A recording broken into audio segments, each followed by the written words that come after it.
wabarakatuh. Ketemu lagi dengan saya, Enda Saraswati, calon guru penggerak dari Kota Semarang. Bapak Ibu, bagaimanakah penerapan budaya positif yang ada di sekolah kami? Saya sudah membuat video diseminasi tentang budaya positif yang ada di sekolah kami. Bagaimana videonya? Mari kita ikuti bersama. Salam guru penggerak. Wabarakatuh. Selamat pagi Bapak Ibu semuanya. Yang saya hormati Ibu Nining Sulistyaningsih selaku Kepala SMP Negeri 1 Semarang. Terima kasih kepada Bu Nining yang sudah beri kesempatan kepada saya untuk melaksanakan diseminasi tentang implementasi budaya positif. Bapak Ibu sekalian, selama 1 semester kita sudah melaksanakan kegiatan proses belajar mengajar. Seperti kita ketahui bahwa kemarin masih menyisakan beberapa persoalan.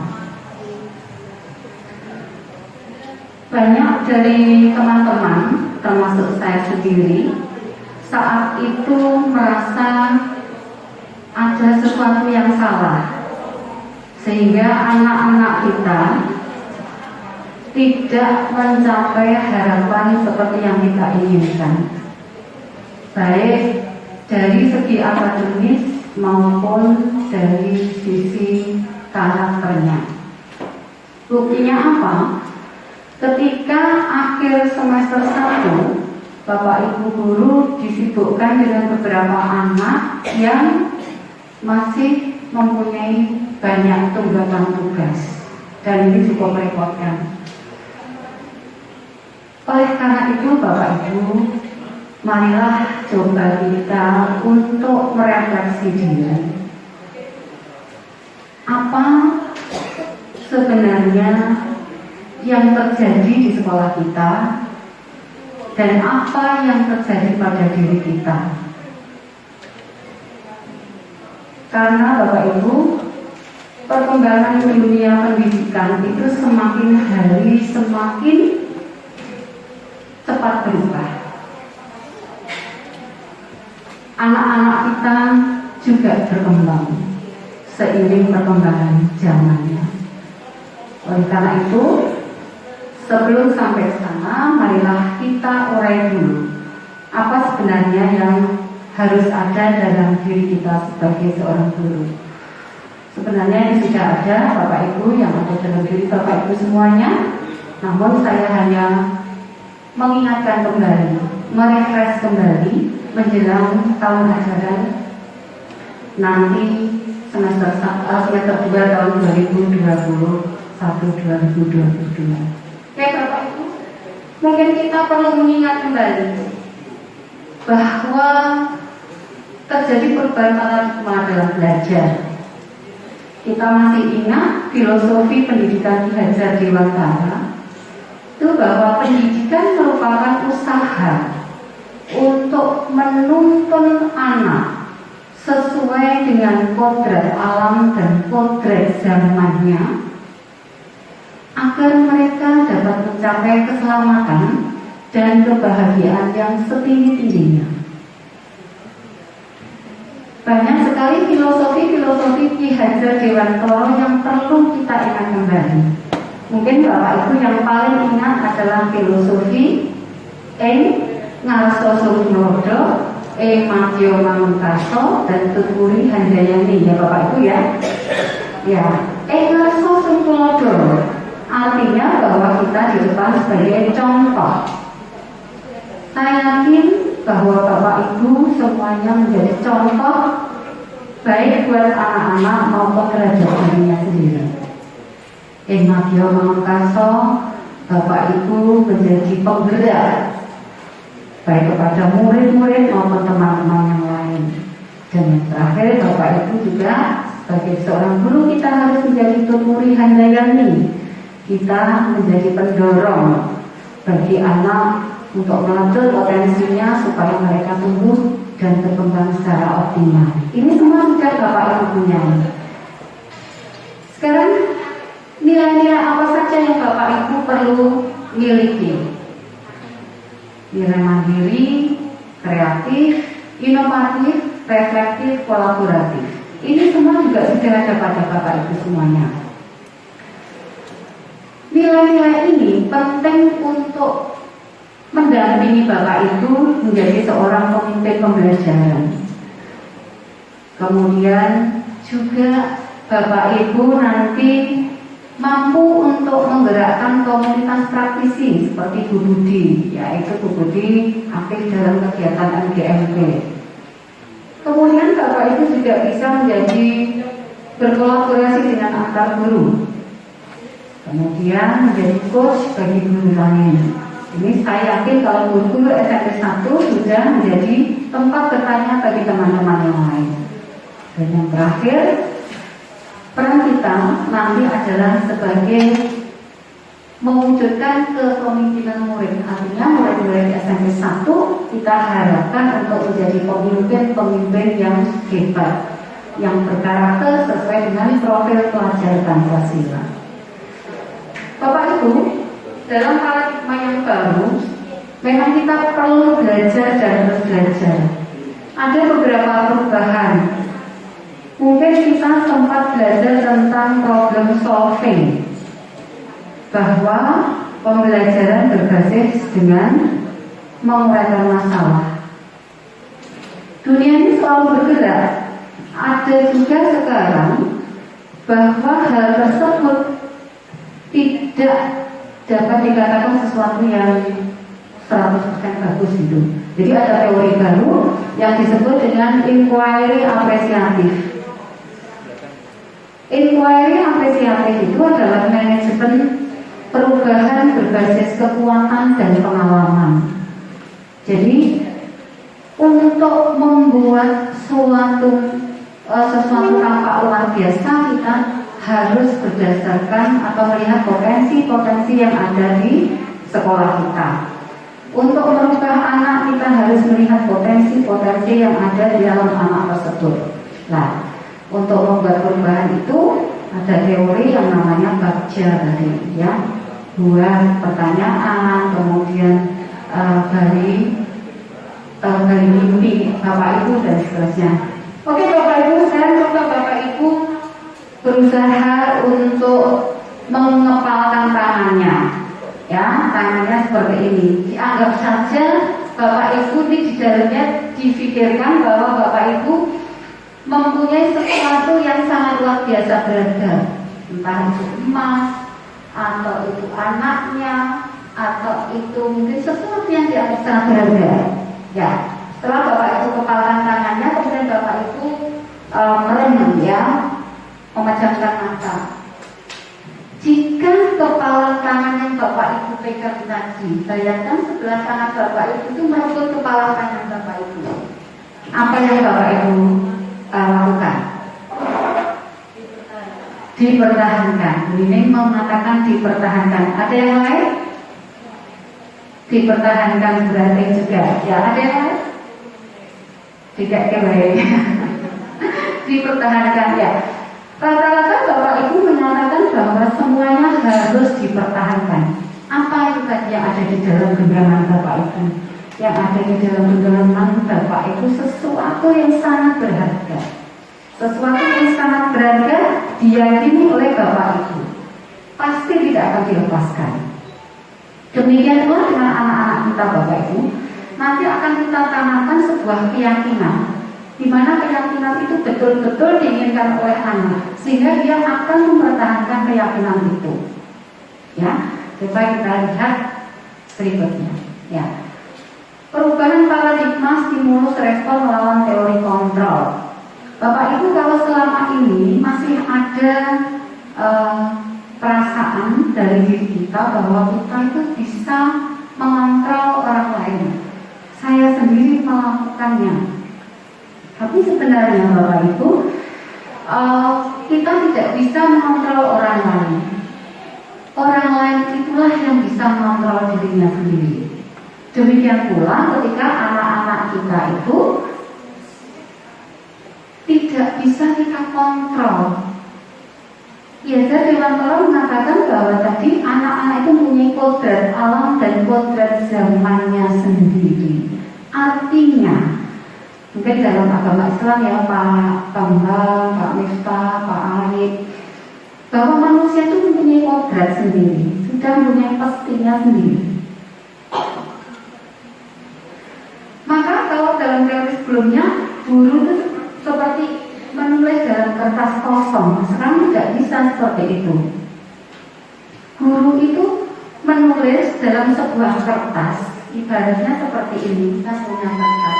Kertas ini sudah ada tulisannya dari Yang Maha Kuasa. Anak itu sudah ditulis, tapi tulisannya itu masih tipis ya, dari pensil itu. Sehingga bapak ibu guru itu bisa menebalkan tulisan itu.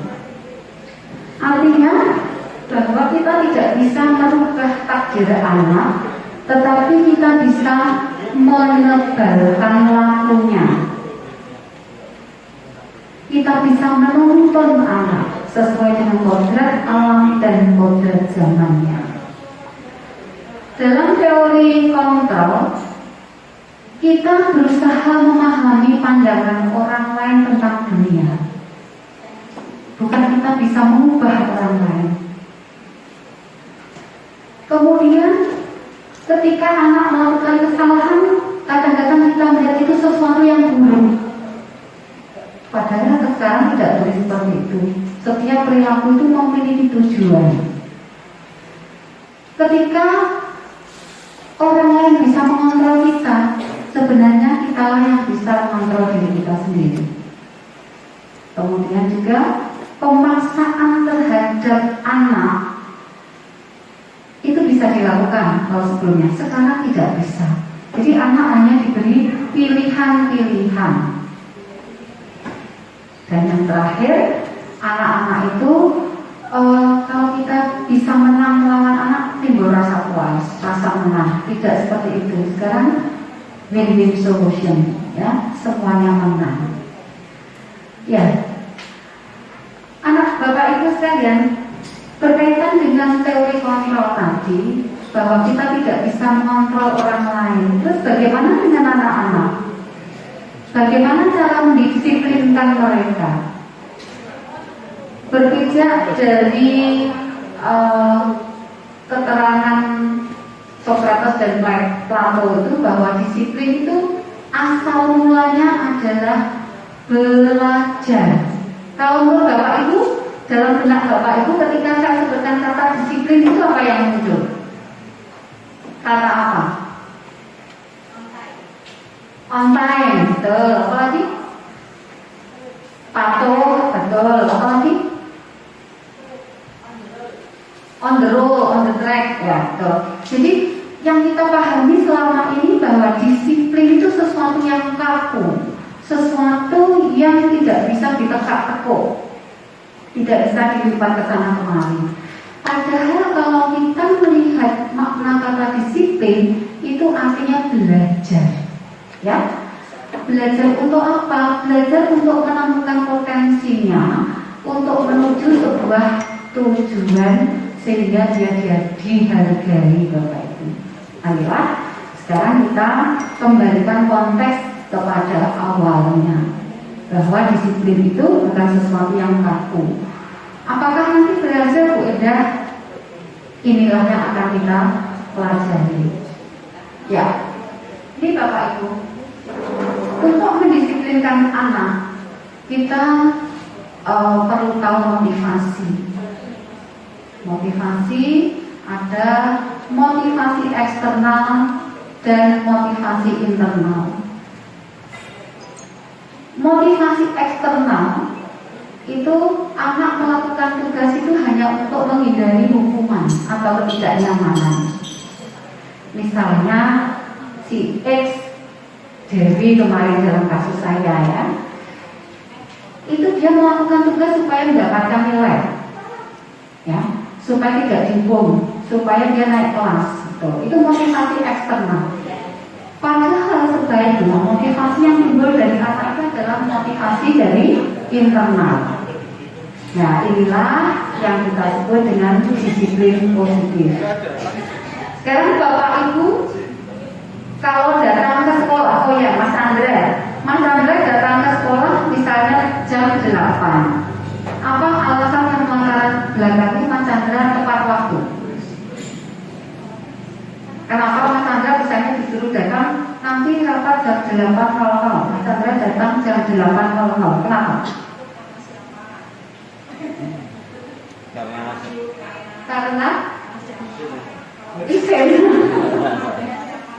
Karena takut atau malu atau memang keinginan datang tepat waktu? Ya, tidak perlu dijawab.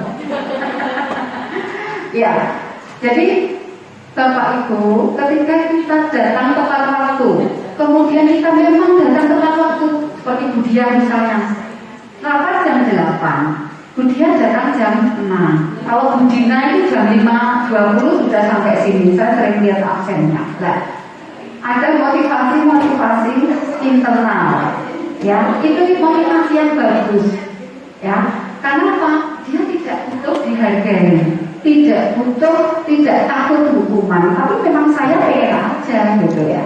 Nah itu yang kita tumbuhkan kepada anak-anak kita seperti itu. Ya.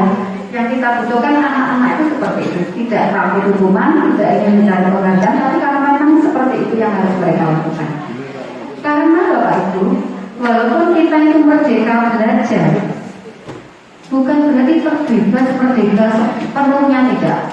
Merdeka itu menurut Ki Hajar Dewantara artinya tidak terlepas dari perintah saja, tetapi juga cakap membuat perintah bagi dirinya sendiri.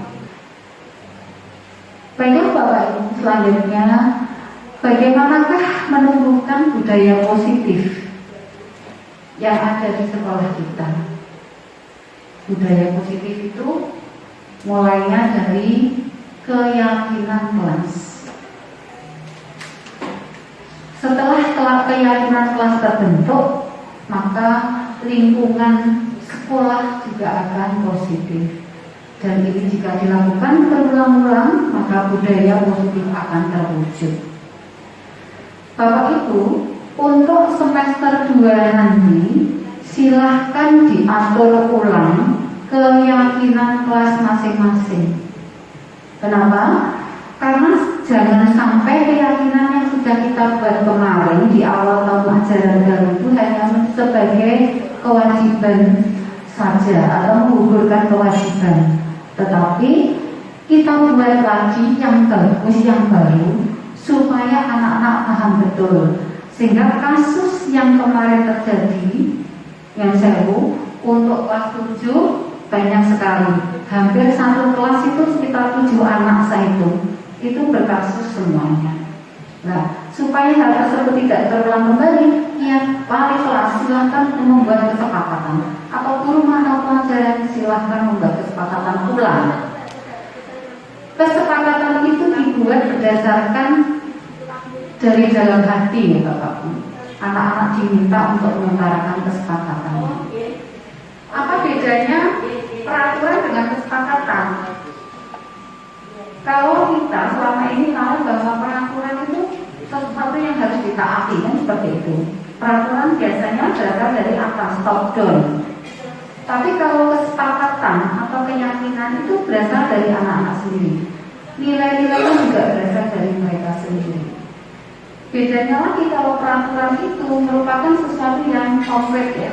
Tapi kalau keyakinan itu sesuatu yang abstrak, berkaitan dengan nilai-nilai kebajikan. Ya, ada rasa tanggung jawabnya, menghormati orang lain, kemudian keselamatan, kemudian keamanan, dan seterusnya. Ketika Bapak Ibu menemukan anak-anak yang melakukan pelanggaran, jangan diberi hukuman, tapi berilah konsekuensi sesuai kesepakatannya. Nah, kenapa? Kalau misalnya kita berikan hukuman yang tidak sesuai, jelas itu melanggar hak anak, tidak boleh. Bahkan Bapak Ibu, ketika kita memberikan penghargaan kepada anak, kalau dulu kita boleh ya, pada saat anak bagus kita kasih bintang. Ya, sekarang tidak disarankan. Ada yang bertanya, mengapa tidak disarankan? Ya, kenapa dulu ketika bagus kita kasih kasih bintang, kasih penghargaan, ya? Tapi sekarang tidak disarankan karena penghargaan itu menghukum sebenarnya. Maksudnya apa? Ketika anak bagus, kemudian kita kasih tanda penghargaan saja, kita kasih bintang saja tanpa embel-embel yang lain. Jika suatu saat anak itu merasa tidak bisa mencapai targetnya, tidak bisa sesuai dengan harapannya, dia tidak mendapatkan bintang, maka dia akan sangat kecewa. Karena dalam teori yang baru, penghargaan itu menghukum. Ini berpengaruh pada jangka pendek dan jangka panjang. Kenapa? Anak-anak menjadi tergantung. Ya, bagaimana yang baik? Yang baik adalah memberikan penghargaan disertai dengan timbal balik atau umpan balik. Oleh karena itu, ketika Bapak Ibu melihat membuat rapor itu kenapa kita kasih penghargaan anak yang pintar dengan nilai A? Tapi kan tidak hanya A saja, di sampingnya itu ada deskripsi. Nah itu, jadi harus ada deskripsi mengapa dia layak mendapatkan A dan seterusnya. Ya, itu teori-teori yang baru yang perlu Bapak Ibu pahami dan juga saya. Ya. Berikutnya adalah coba kita cek dulu teori-teori ini termasuk hukuman atau konsekuensi. Misalnya ketika Bapak Ibu menyuruh anak mencatat 1000 kali kalimat, saya tidak akan terlambat lagi, itu hukuman. Dan itu saya yakin di SMP 1 sudah tidak ada. Lari mengelilingi lapangan juga sudah tidak ada, karena kita sudah sekolah ramah anak. Karena itu merupakan hukuman. Murid push up 15 kali pada saat tidak mengaji misalnya, itu juga tidak bisa kita lakukan karena itu merupakan hukuman. Tapi ketika anak itu berbuat salah, Bapak Ibu bisa memberikan konsekuensi. Bedanya hukuman apa dengan konsekuensi tadi? Kalau hukuman itu tidak berhubungan dengan sesuatu yang dilakukan. Contoh, anak tidak bisa mengaji kok disuruh lari, itu kan tidak ada hubungannya. Tapi ketika pelajaran olahraga, Mas Sandra, anak disuruh lari, dia hanya jalan-jalan saja, itu bisa diberi konsekuensi. Misalnya dia lari 2 kali putaran lapangan, boleh. Kenapa? Karena dia pelanggarannya berlari, tidak berlari. Ya, seperti itu. Jadi kalau Bapak Ibu memberikan sanksi konsekuensi, silahkan sesuaikan dengan yang tidak dilakukan oleh anak. Karena kalau bedanya hukuman dengan konsekuensi itu, kalau hukuman itu anak merasa tersakiti dalam jangka waktu yang lama, tapi kalau konsekuensi itu jangkanya pendek, ya itu jangkanya saja yang dibedakan.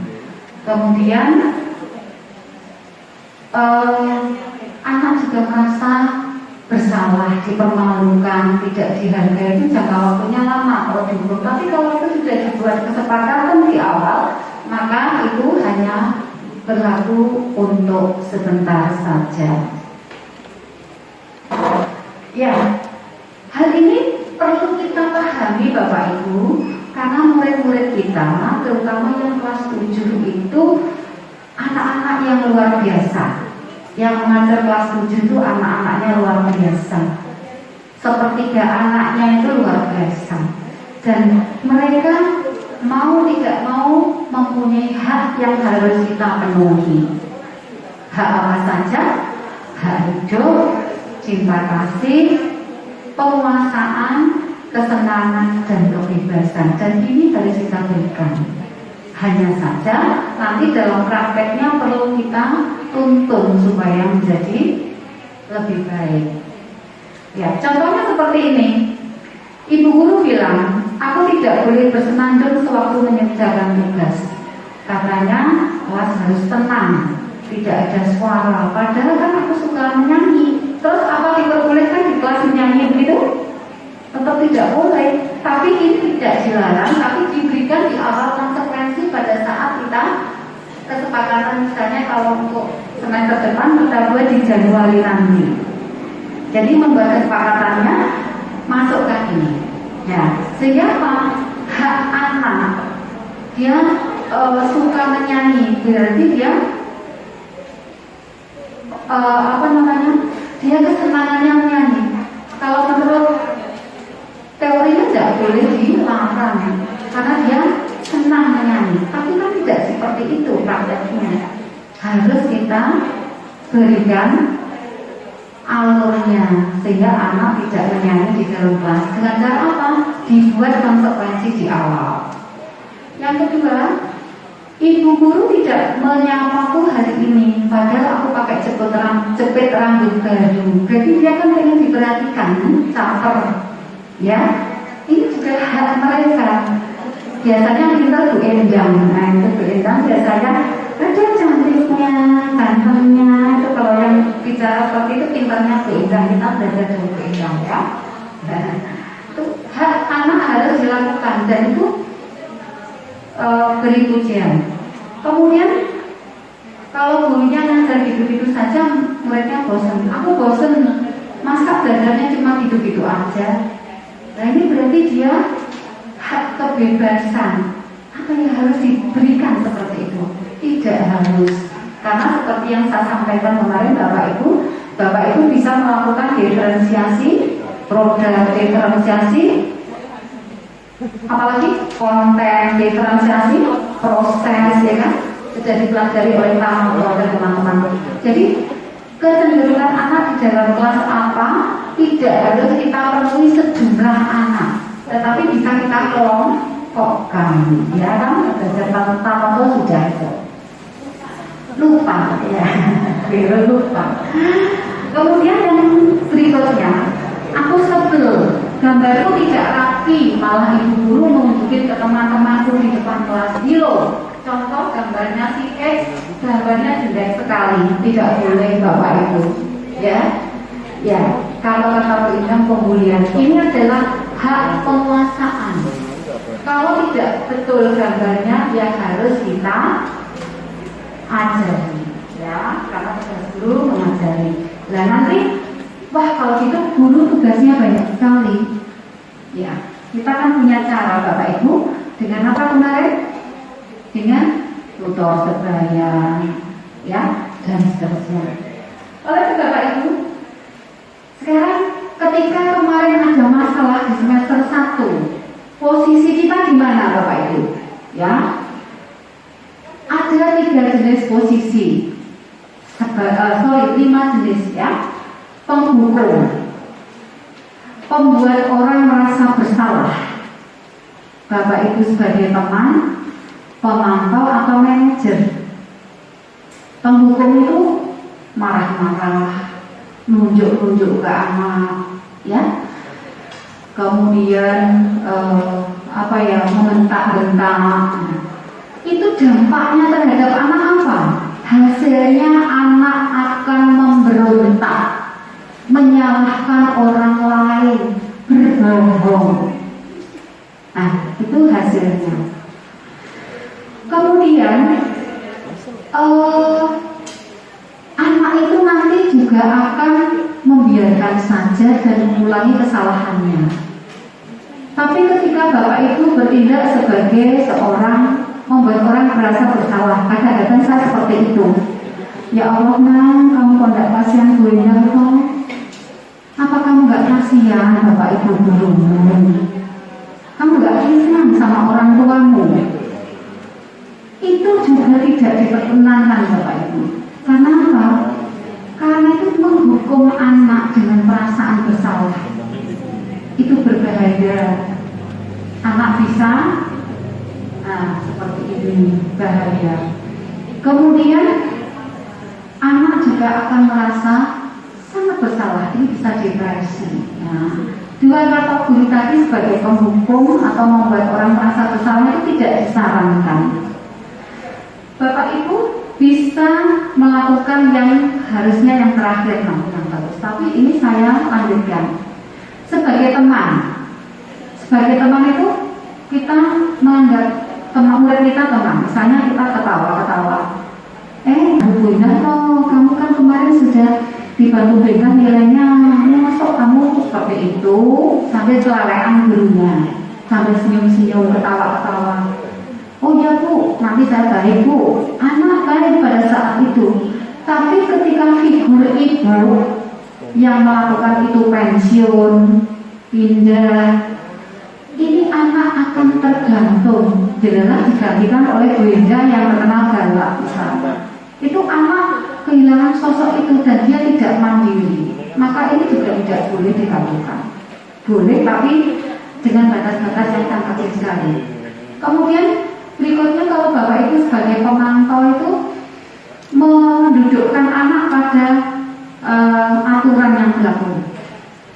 Misalnya ketika masih ada poin, kamu melakukan pelanggaran berapa kali, poinnya sekian. Nah, itu sebagai pemantau selalu mengaitkan dengan pelanggaran dan aturan. Itu sebenarnya juga bagus, tetapi masih belum diakui 100% bagus. Karena apa? Ini menyebabkan adanya reward dan punishment tadi, bahwa punishment tidak semuanya bagus, kecuali kalau ada umpan balik. Yang diharapkan sebagai guru kita menjadi seorang manajer. Manajer itu kita mendudukkan anak berdasarkan konsekuensi yang sudah dibuat, dan ada tahapan-tahapannya Bapak Ibu. Marilah kita belajar bersama. Saya juga baru dapat ilmunya, sehingga saya kemarin melakukan kesalahan ketika si X itu melanggar peraturan, karena hampir 1 semester tidak melakukan berikan tugas, tidak masuk. Itu saya sempat emosi. Dan ketika saya sudah mendapatkan ilmunya ini, maka agak sedikit berkurang ya emosi saya. Dan saya harapkan Bapak Ibu guru juga sudah tidak mengetahui ya bagaimana seorang manajer itu bersikap. Misalnya Pak manajer kita berkata, apa yang menjadi keyakinan kita? Keyakinan kelas kalian itu apa ya? Sebenarnya nanti ada contoh, saya putarkan sedikit. Ya, ketika anak itu melakukan kesalahan, kita akan tanya dulu alasannya. Kemudian juga akan kita muatkan. Ini namanya adalah melakukan pemecahan masalah melalui segitiga restitusi. Ya, restitusi itu apa? Restitusi itu adalah proses menciptakan kondisi bagi murid untuk memperbaiki kesalahan mereka, sehingga mereka bisa kembali pada kelompok mereka dengan karakter yang lebih kuat. Jadi ketika anak itu sudah kita panggil, kita kembalikan ke kelasnya, berhasil dan menjadi lebih baik. Prosesnya ada 3. Menstabilkan identitas, memvalidasi tindakan yang salah, menanyakan keyakinan. Ya, jadi anak harus kita stabilkan identitasnya. Ya, jadi restitusi itu tidak maksa. Ya, menstabilkan identitas. Bapak Ibu bisa mengatakan bahwa setiap orang mempunyai kesalahan. Itu pada saat awal kita memanggil anak. Ya, ini gunanya untuk apa? Untuk membuat anak yang merasa gagal karena takut dipanggil oleh Bapak Ibu guru tadi menjadi positif terhadap dirinya. Ya, Jadi dia walaupun berbuat salah, tapi dia secara ini mengakui gitu ya. Jadi Bapak Ibu bisa menanyakan. Misalnya ada dua anak yang bertengkar, Bapak Ibu tidak ingin mencari tahu siapa yang benar, siapa yang salah. Bapak Ibu lebih tertarik untuk menyelesaikan masalah, sehingga anak itu sudah dibuka dulu hatinya. Terus atau bisa juga tidak ada manusia yang sempurna. Itu ketika awal memanggil anak, itu namanya menstabilkan identitas. Berikutnya adalah melakukan validasi tindakan yang salah. Ya. Validasi tindakan yang salah bisa dilakukan oleh Bapak Ibu misalnya seperti ini. Kamu bisa saja kan melakukan kesalahan yang lebih besar daripada ini, tetapi kamu tidak melakukannya. Atau kamu boleh tetap berusaha menjaga sikap seperti itu, tapi tambahkan sikap yang lain yang lebih bagus. Atau bisa juga Bapak Ibu, apakah kamu bisa melakukan dengan lebih baik besok lagi? Ini gunanya untuk apa? Validasi tindakan yang salah ini gunanya membantu siswa menganalisis basic need atau kebutuhan yang ingin dipenuhinya ketika dia melakukan kesalahan. Anak yang melakukan kesalahan itu pasti butuh basic need. Jangankan anak, kita saja juga seperti itu, ya. Misalnya ketika kita melakukan kesalahan, sekali-sekali aku tak datang terlambat misalnya, itu berarti kita butuh kebebasan, kan? Nah, itu guru juga seperti itu, tapi tidak ya, kalau di SMP 1 tidak. Ya, kemudian yang berikutnya adalah menanyakan keyakinan, Bapak Ibu. Ketika sudah, kemudian kita tanya keyakinannya. Keyakinan itu konsekuensi yang kita buat di awal tadi. Apa yang kamu rasakan? Kemudian apakah ketika kamu melakukan itu kamu merasa menjadi seorang apa? Anak-anak dia mengungkapkan isi hatinya. Nah, nilai-nilai yang kita buat di konsekuensi awal tadi, nilai-nilai yang sudah kita buat di kesepakatan awal itu kita tanyakan ulang, ya. Kamu sudah melakukan kesepakatan dengan teman-teman di kelas bahwa harus menyelesaikan tugas tepat waktu. Nah, itu kan bisa kita tanyakan. Nah, itu kalau sudah kita lakukan, Bapak Ibu, nanti akan kita tunggu hasilnya. Makanya setelah ini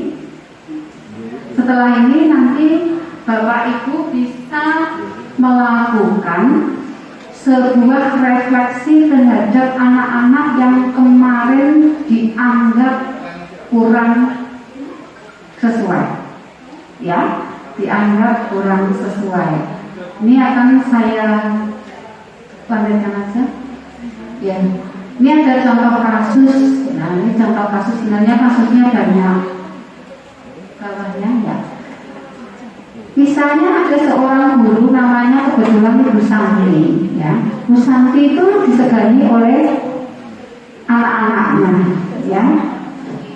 Tapi karena Bu Santi tidak masuk sekolah, maka digantikan oleh guru pengganti lainnya, namanya Bu Eni. Bu Eni ini guru baru. Ketika Bu Eni ini mengajar, muridnya menyepelekannya.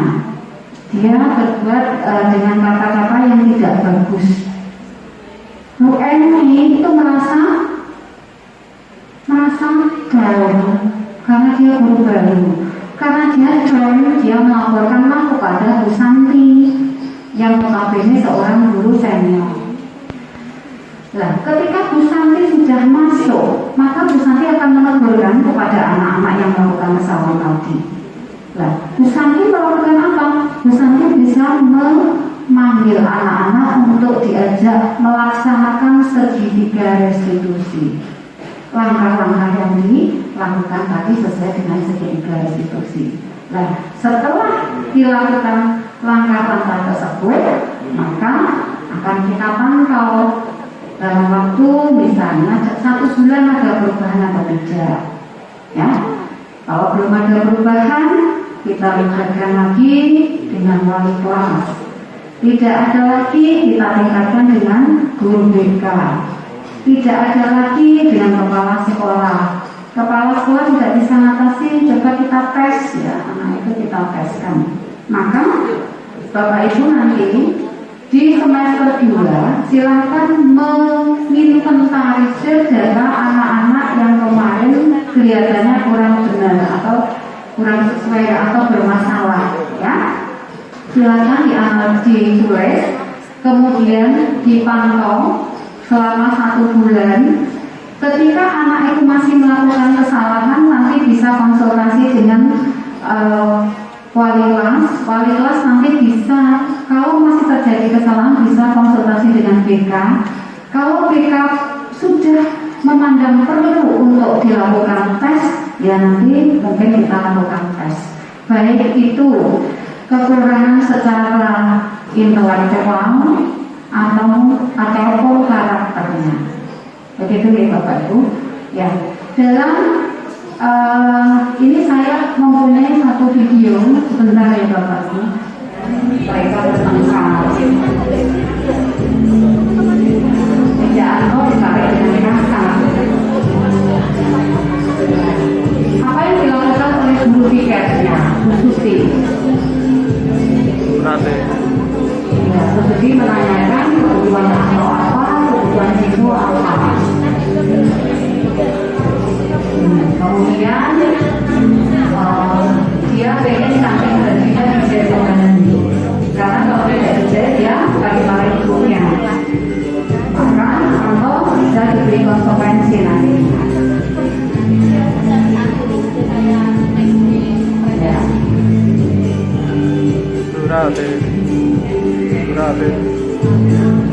Ya.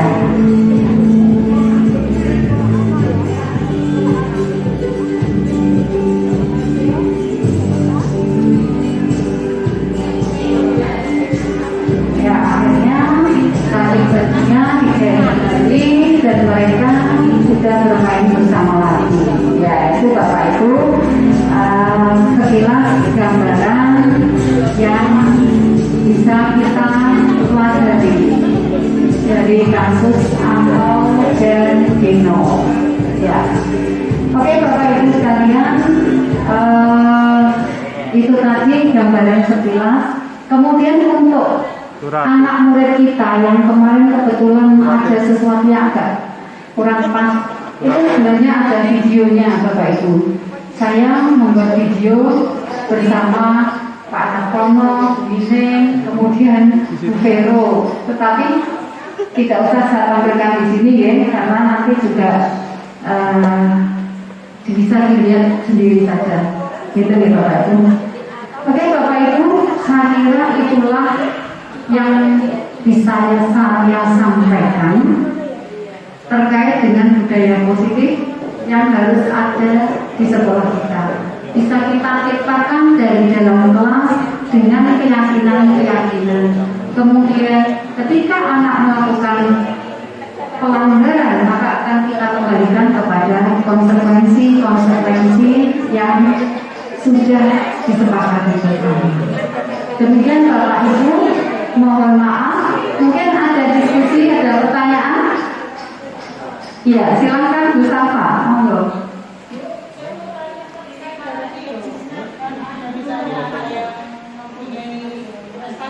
Iya, iya, iya, iya. Ini berjamaah, ya. Terima kasih. Ya. Tadi dikatakan teori baru, penghargaan itu menghukum ya. Sebenarnya tadi saya katakan penghargaan kalau hanya sekedar penghargaan, misalnya dikasih bintang saja, itu tidak diperbolehkan. Tetapi harus dilakukan dengan apa tadi? Ada apa Pak? Penghargaan itu kan menghukum, tapi tidak diperbolehkan. Harus dilakukan dengan umpan balik, betul ya. Jadi harus dilakukan umpan balik. Kita memberi penghargaan bintang boleh, tetapi ada umpan baliknya. Ya, umpan baliknya berupa apa? Deskripsi kata-kata. Jadi yang tidak diperbolehkan maksudnya begini, bisa apa? Misalnya anak bisa mengerjakan langsung kita kasih bintang gitu saja tanpa adanya umpan balik, itu yang tidak boleh. Yang kenapa kok dalam pembelajaran di era pot itu kok ada nilai A? Kenapa ada nilai A? Itu kan penghargaan. Tetapi kan sampingnya ada deskripsi. Nah itu umpan baliknya berupa deskripsi. Begitu ya? Jadi mengapa penghargaan itu boleh tapi diberikan umpan balik dan deskripsi. Itu ya Bapak Bu. Ada lagi yang bisa ditanyakan? Oke, saya kira sudah cukup. Mudah-mudahan dengan kegiatan ini walaupun sedikit bisa menambah pengetahuan Bapak Ibu dan juga saya sendiri bagaimana menghadapi anak-anak nanti ke depannya, khususnya di semester 2. Dan ini juga bekal bagi kita supaya anak-anak bisa menjadi lebih baik, bisa berkarakter, bisa mewujudkan pelajaran Pancasila. Terima kasih, mohon maaf